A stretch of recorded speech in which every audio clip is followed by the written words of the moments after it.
مفتی صاحب میرے والد صاحب کی شوگر کی بیماری کی وجہ سے آدھی ٹانگ کٹ گئی ہے، دل سے دعا ہے جی اللہ صحت عطا فرمائے. میں نے ابھی بیان میں بولا نا، کچھ بھی نہیں کرو، خالی چینی چھوڑ دو. لوگ کہتے ہیں کہ شوگر چینی کھانے سے تھوڑی ہوتی ہے. میٹھا کھانے سے شوگر یقیناً نہیں ہوتی، میٹھا کھانے کا براہ راست شوگر سے تعلق نہیں ہے، لیکن میٹھا کھانے سے آتا ہے موٹاپا، اور موٹاپے سے ہوتی ہے شوگر. کچھ تو انہیریٹڈ ہے، باپ دادا کی طرف سے شوگر آتی ہے، وہ تو اب قدرت کی طرف سے ہے، اس سے تو کوئی نہیں لڑ سکتا، وہ اللہ تعالیٰ کا فیصلہ ہے، بھائی تمہارے نسلوں میں شوگر رہے گی. لیکن میجورٹی کو جو شوگر ہو رہی ہے اس میں سب سے بڑا دخل کس چیز کا ہے؟ میٹھا. اور اس میٹھے میں، یہ میں اپنی تحقیق نہیں پیش کر رہا، میں تو مولانا آدمی ہوں، میری کیا میڈیکل سائنس بھی ہے، اتنے ڈاکٹروں سے میں تحقیق کر چکا ہوں کہ یہ کچھ چیزیں تھیوری ہوتی ہیں، نظریات ہوتے ہیں، کچھ چیزیں ہوتی ہیں فیکٹ بن چکی ہوتی ہے، میڈیکل سائنس ان پہ ٹھپا لگا دیتی ہے. جیسے انسان بندر سے بنا ہے، یہ فیکٹ نہیں ہے. ابھی تک سائنسدانوں نے کانفیڈنٹلی یہ بات نہیں کہی ہے، کہنے میں بھی ہو سکتا ہے، کیونکہ انہوں نے دیکھا بندر بھی تھوڑا سا یوں ہی ہوتا ہے، اس کی بھی دو آنکھیں، ہماری بھی ناک. دیکھو انہی کی شکل کا کوئی بندہ بیٹھا ہوا ہو تو میں کیا کہوں گا، یار یہ دونوں ایک باپ کی اولاد ہیں، ایسا ہی لگتا ہے نا، یا کوئی کزن وزن ہے. تو سائنسدانوں نے دیکھا کہ یار جانوروں میں سب سے قریب ترین جانور جو بالکل جمشید اور وسیم جیسا لگتا ہے یا انسانوں جیسا لگتا ہے، وہ بندر اور بن مانس ہے. چمپینزی ہے نا، تو یہ بالکل اس جیسا. اب انہوں نے کہا کہ جب یہ دونوں ایک جیسے لگتے ہیں تو ان سے ریلیشن ہے، تو یہ دونوں بھی ایک جیسے قریب قریب لگ رہے ہیں، تو اس کا مطلب یہ انسان اسی کی آگے نسل ہے. یہ کوئی تحقیق کا طریقہ نہیں ہوتا کہ یہ اٹھا کے آپ نے بندروں کے کھاتے میں انسان کو ڈال دیا.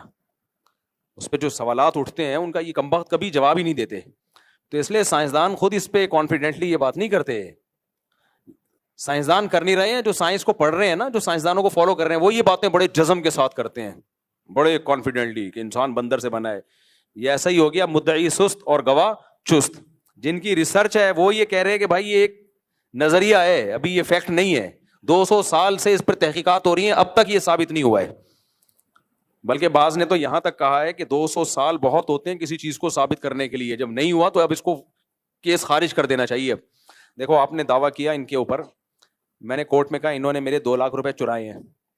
1 سال کیس چلا، 2 سال کے کورٹ نے مجھے موقع دیا، ثبوت لے کر آؤ، ثبوت لے کر آؤ. میں نہیں لا سکا. 2 سال ہو گئے، 10 سال ہو گئے، 20 سال ہو گئے، 200 سال ہو گئے، میں ثبوت نہیں لایا. کورٹ کیا کرے گی؟ فائل اٹھا کے باہر، بولے کہ جاؤ ہمارا اور اپنا ٹائم ضائع مت کرو، کوئی اور کام کرو. 200 سال پہلے تقریباً یہ نظریہ آیا تھا کہ ہم بندر سے بنے ہیں، اس پہ تحقیقات شروع ہوئی، اب تک یہ ثابت نہیں ہو سکا ہے. اور 200 سال اگر گزر گئے نا، اس کا مطلب اب 800 سال میں بھی ثابت نہیں ہو سکتا، اب نہیں ہو سکتا یہ ثابت. اور اس کے خلاف جو ثبوت ہیں وہ بہت اسٹرانگ ہیں. تو خیر، تو میں یہ جو کہہ رہا ہوں نا کہ میٹھا کھانا انسان کی صحت کے لیے نقصان دہ، یہ وہ ڈارون کی تھیوری والا سائنسدانوں کا نظریہ نہیں ہے. یہ ڈاکٹر کہتے ہیں ایک فیکٹ ہے، یہ ریسرچ سے ثابت شدہ حقیقت ہے. تو جب کوئی چیز حقیقت بن جائے نا، پھر اس کو مان لینا چاہیے. کیونکہ ہم جب لوگوں کو کہتے ہیں مٹھائی مت کھایا کرو، چینی مت کھایا کرو، تو لوگ پتہ کیا کہتے ہیں؟ وسیم کے ابا تو 90 سال میں مرے تھے، روزانہ 3 لڈو کھاتے تھے. ہمارے ایک جاننے والے مٹھائی جیب میں لے کے گھومتے ہیں، ہر وقت مٹھائی مٹھائی مٹھائی. میں نے کہا یار کیوں کھا رہے ہو؟ اپنی صحت کا بیڑا غرق کیوں کر رہے ہو؟ کہہ رہے میرے ابا تو 90 سال میں مرے، وہ بھی مٹھائی لے کے گھومتے تھے. میں نے کہا بھائی تو کچھ لوگوں کی باڈی اللہ نے بنائی ہوتی ہے، وہ قدرت کا شاہکار ہوتی ہے. اللہ نے بنایا ہوا ہے کہ یہ جو مرضی کر لے گا، یہ 100 سال سے پہلے مرنے والا نہیں ہے. جیسے ہماری مسجد جو پرانی کمیٹی ہے نا، ان کے طارق بھائی ہیں، ہماری کمیٹی میں ایک طارق بھائی ہوا کرتے تھے، ہیں ابھی بھی الحمدللہ. آج مجھے خیال ہوتا ہے ان کی خیریت پوچھوں. ان کو میں 20 سال سے دیکھ رہا ہوں، انتہائی شدید بیمار. اللہ ان کی عمر میں اور برکت دے. ایسا نہ ہو فرشتوں کو میری یہ بات بری لگ جائے اور جا کے ان کو اٹھا لیں. تو ان کا ہر دن یہ ہوتا تھا، آج دنیا سے گئے، کل گئے، اور مفتی صاحب میں جا رہا ہوں، بس میری وصیت ہے. وہ ایک دم طبیعت خراب ہو گئی نا، بس جا رہا ہوں، میں جا رہا ہوں، اور واقعی لگتا تھا اب گئے. کون؟ آصف بھائی کوئی ہیں، ان کی فیملی باہر بلا رہی ہے ان کو. نہیں ہے بھائی، نام صحیح پکارو. چلتے چلتے نا بعض دفعہ نام تبدیل ہو جاتا ہے، وہاں سے محمود نکلا ہوتا ہے، ہوتے ہوتے ہوتے یہاں تک آصف بن جاتا ہے. بھائی خبر کئی زاویوں سے ہو کے آتی ہے نا، تو پھر یہ ہوتا ہے اس کا حال. تو ہاں، تو وہ کیا ہے کہ وہ کھاتے، یعنی وہ آج گئے، کل گئے، یہ ہوا، بس ابھی گئے، ابھی کے تو بس گئے. ان کو دعائیں دینے والے شفا کی دنیا سے چلے گئے. میرا بھی کئی دفعہ خیال ہوتا ہے کہ اب تو شاید چلے گئے ہوں, لیکن ماشاء اللہ اللہ ان کو اور زندگی دیتے. ایک دن میں نے ان کو کہا, میں نے کہا جب تک پورے علاقے کے لوگ مر نہ جائیں نا, آپ دنیا سے نہیں جاؤ. میرے دوست ہیں, مذاق کرتا ہوں میں ان سے, اللہ صحت دے. کیونکہ پتہ ہے کیا چیز ان کو موٹیویٹ کر رہی ہے؟ نماز. نماز ماشاء اللہ بہت اللہ سے ماشاء اللہ تعلق ہے اس بندے کو. جب دیکھو نماز, جب بھی میں نے دیکھا تھا مسجد میں نماز پڑھتے ہوئے, تو اللہ سے دل اتنا لگا ہوا ہے کہ وہ ایک راحت اور اللہ سے تعلق جو ہے وہ انسان کو میں پاور بھر دیتا ہے. تو اب یہ ایک یعنی ایک استثناء ہے, یہ قدرت کی طرف سے ایک ہے کہ اللہ کہتے ہیں میں جب ماروں گا تو میں ماروں گا, کوئی تمہارے مشورے سے کوئی نہیں مرے گا. تو ایسے استثناء, جیسے عیسیٰ علیہ السلام بغیر باپ کے پیدا ہو گئے, تو اب کہو کہ میں چونکہ شادی نہیں کروں گا, ڈاکٹر کہتے ہیں شادی کے بغیر بچہ پیدا نہیں ہوگا, میڈیکل سائنس غلط, اللہ صحیح, عیسیٰ بغیر باپ کے پیدا ہوئے. او بھائی وہ معجزہ ہے, اللہ نے بتا دیا کہ سائنس میرے آگے کیا ہے, فیل ہے. تو اللہ اپنی قدرت دکھا دیتا ہے, لیکن ہمیں اللہ نے یہی کہا ہے کہ عیسیٰ علیہ السلام کھو گئے تھے, ایسا نہیں ہو سکتا تمہاری بیٹی کو بیٹا مل جائے بغیر شوہر کے, اور اگر مل گیا نا اس کا مطلب بیٹی کے جو لچھن ہے وہ ٹھیک نہیں ہے. اب بیٹی آ کے کہے ابا یہ میرے بچہ پیدا ہو گیا ہے, معاذ اللہ نقل کفر, اور کہے کہ جیسے حضرت مریم کے بھی تو ہو گیا تھا, تو یہ نہیں چلے گا بھائی, وہ حضرت مریم کے ہو گیا تھا بس. اس کے پھر اللہ نے دلائل بھی قائم کر دیے نا کہ یہ اللہ کی قدرت ہے, بچہ ماں کی گود میں بولا اور وغیرہ وغیرہ, جو بے شمار دلائل کے اللہ نے انبار لگا دیے. تو اب میں نے ان کو سمجھایا نہیں کھاؤ اتنا میٹھا, کہہ رہے میرے ابا تو اتنا کھاتے تھے اتنا. بھائی وہ 100 میں کوئی ایک ہے. تو یہ ایک فیکٹ ہے کہ میٹھے کی زیادتی صحت کے لیے نقصان دہ ہے. تو اس لیے میں بات کیا کر رہا تھا, یہ میٹھا کہاں سے آ گیا, یہ میرا ٹاپک جمعے کا یہ میٹھا میٹھا ہے نہیں. ہاں شوگر سے بیچاروں کی ٹانگ کٹ گئی نا, اللہ تعالیٰ شفا عطا فرمائے. تو اس لیے پہلے سے ہی کنٹرول کر لو. اچھا میٹھے میں صرف چینی نہیں ہے, یہ جو وائٹ آٹا ہے نا یہ چینی سے زیادہ اس میں چینی ہوتی ہے, صحیح ہے نا, اس میں چینی سے زیادہ چینی ہوتی ہے وائٹ آٹے میں. ڈبل روٹی جو بچوں کو ہم صبح شام کھلاتے ہیں, پہلے ہم یہ سمجھتے تھے میٹھا بچوں کے لیے بہت ضروری ہے, یہ بھی غلط ہے بچوں کے لیے میٹھا ضروری ہے, اتنا زیادہ نہیں جتنا ہم بچوں کو کھلا رہے ہیں, لیکن بچوں میں فوراً اس کے اثرات نظر نہیں آتے. اس لیے ہم یہ سمجھتے ہیں کہ دیکھو بچے کو تو کچھ نہیں ہو رہا, صبح شام میٹھا کھا رہا ہے, ہو رہا ہوتا ہے اس کو, کیونکہ آپ کی باڈی میٹھائی جذب کرنے میں سارا ٹائم لگا رہی ہوتی ہے. تو جو اس کو منرلز چاہیے یا وائٹامنس چاہیے باڈی پھر وہ جذب نہیں کر رہی ہوتی, تو اس میں پھر آئرن کی کمی ہوگی, پھر بچے میں چڑچڑاپن پیدا ہوگا. ہم سمجھتے ہیں بچہ بد اخلاق پیدا ہوا ہے, بد اخلاق نہیں پیدا ہوا, اس کی باڈی میں کسی چیز کی کمی ہے. اب وہ خوراک سے پوری اس لیے نہیں کر رہا کہ آپ اس کا ڈبل روٹی سے پیٹ بھر دیتے ہو, تو اس میں بریڈ میں کیا ہے, شوگر کے علاوہ کچھ بھی نہیں ہے بھائی. لیکن یہ بات خواتین کو سمجھانا دنیا کا سب سے مشکل کام ہے. ماؤں کو یہ سمجھانا کہ بچے کو بریڈ مت کھلاؤ, چینی مت کھلاؤ, بیکری آئٹم مت کھلاؤ, چاکلیٹیں مت کھلاؤ. اونٹ کو رکشے میں بٹھانا آسان ہے, بچے کی ماں کو یہ سمجھانا کہ یہ مت کھلاؤ بہت مشکل ہے.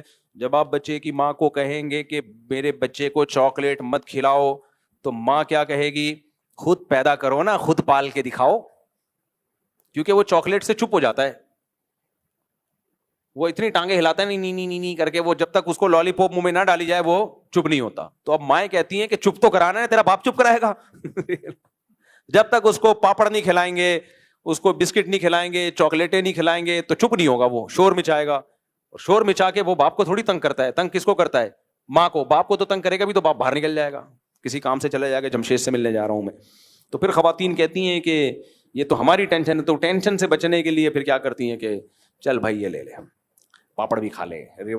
اچھا کچھ یہ کہتے ہیں کہ کبھی کبھار تو کھلا دو. بھائی جو بچہ کبھی کھاتا ہے وہ روز بھی وہی کھاتا ہے پھر, کیونکہ جو چاکلیٹوں میں مزہ ہے نا وہ پاپڑ میں نہیں ہے. باقی کھلا ہم بھی دیتے ہیں, اس لیے کہ آدمی کو ہتھیار ڈالنے پڑتے ہیں.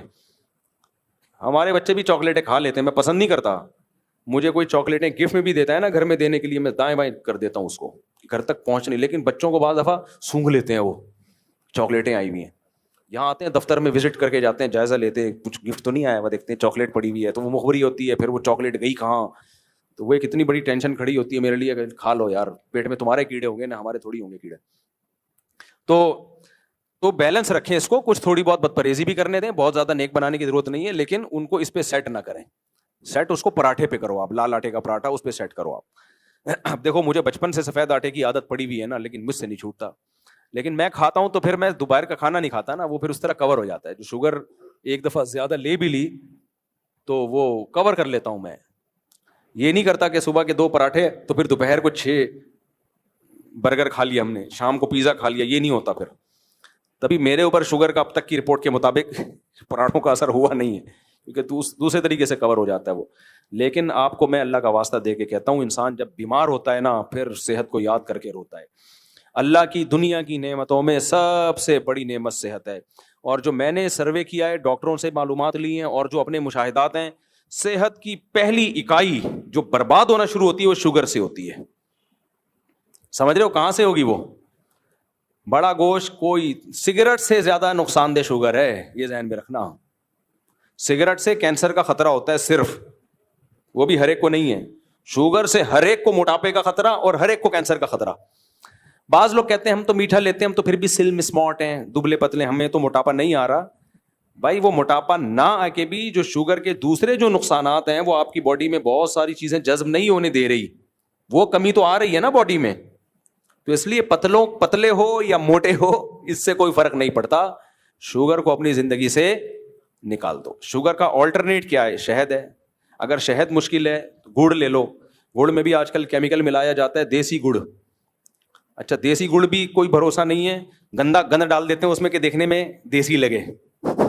یہ بھی بہت ہو رہا ہے کہ دیکھو وائٹ گڑ تھا, اس میں تھوڑا سڑا ہوا گڑ ملا دیا تو اب دیکھنے میں کیا لگ رہا ہے, جیسے لوگ سفید انڈے پہ کلر کر کے دیسی انڈا.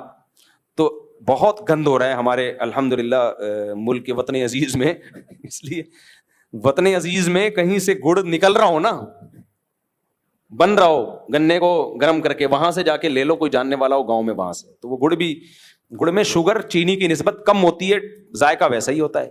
تو شوگر کو نکالو اپنی زندگی سے, یہ طے شدہ ایک حقیقت ہے. بچے بھی نکالیں, بڑے بھی نکالیں, بڈھے بھی نکالیں, آپ کو نقصان ہو رہا ہے یا نہیں ہو رہا اس بحث میں مت پڑو. ایسے تو سگریٹ پینے سے بھی کوئی نقصان نظر نہیں آ رہا ہوتا, تو آپ بس ایمان لے آؤ کہ یہ نقصان دہ ہے. اس پہ بحث میں زندگیاں برباد نہیں کرو کہ کیا ہوتا ہے اتنی چینی, وہ بھی تو کھا رہا ہے, وہ بھی تو لسیاں پیتا ہے. اس بحث میں نہیں پڑو. اور اگر شوگر زیادہ لے لیا تو پھر واک کرو اس کو. جیسے ہم اگر صبح سفید آٹے کے 2 پراٹھے پھوڑ دیتے ہیں تو ہماری فزیکل ایکٹیویٹی پھر اتنی ہوتی ہے, وہ پراٹھے سارے اپنی جگہ جا کے, بلکہ وہ تیسرا پراٹھا مانگ رہے ہوتے ہیں کہ کم ہو گیا, تھوڑا زیادہ ہونا چاہیے, تو وہ مانگ رہے ہوتے ہیں. پھر بھی وہ ٹھیک نہیں ہے, پھر بھی ٹھیک نہیں ہے. یہ اچھا ناشتہ نہیں ہے, یہ پراٹھے وراٹھے ہیلدی ناشتہ نہیں ہے. لال آٹے کا ہو اور دیسی گھی کا پراٹھا وہ ٹھیک ہے, لیکن وہ بھی ایک عمر کے بعد بہتر نہیں ہے. 40-50 سال کے بعد تو روٹی ہی کم کر دے اپنی زندگی میں, کیونکہ گندم میں بھی اچھے خاصا کارب ہوتا ہے. تو میں ایک ہاسپٹل میں گیا لاہور میں, وہاں دیکھا میں نے فری علاج ہو رہا ہے لوگوں کا, کروڑوں روپے ڈونیشن آ رہی ہے, اور گردوں کے مریض پڑے ہوئے ہیں, شوگر کے مریض پڑے ہوئے ہیں. میں نے ڈاکٹر صاحب سے کہا آپ چندے پہ جتنا زور لگا رہے ہو لگاؤ, اچھی بات ہے, صحیح جگہ چندہ خرچ ہو رہا ہے, اس سے کم پیسے میں نا آپ پروگرام کرو, میں آپ کا ساتھ دوں گا. مختلف ملکوں میں نا, ملک کے مختلف جگہوں پہ آپ سیمینار رکھو, ایونٹ رکھو, ہر طرح کے طبقے کو اس میں بلاؤ.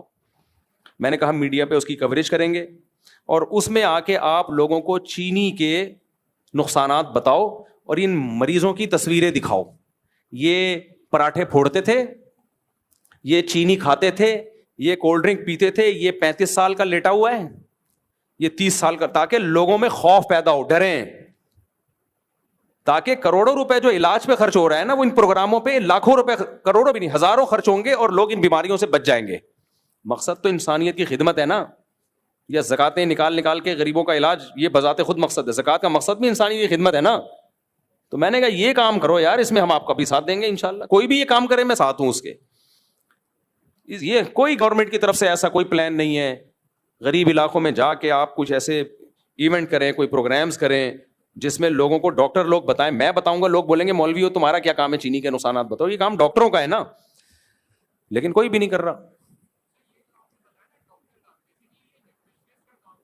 جی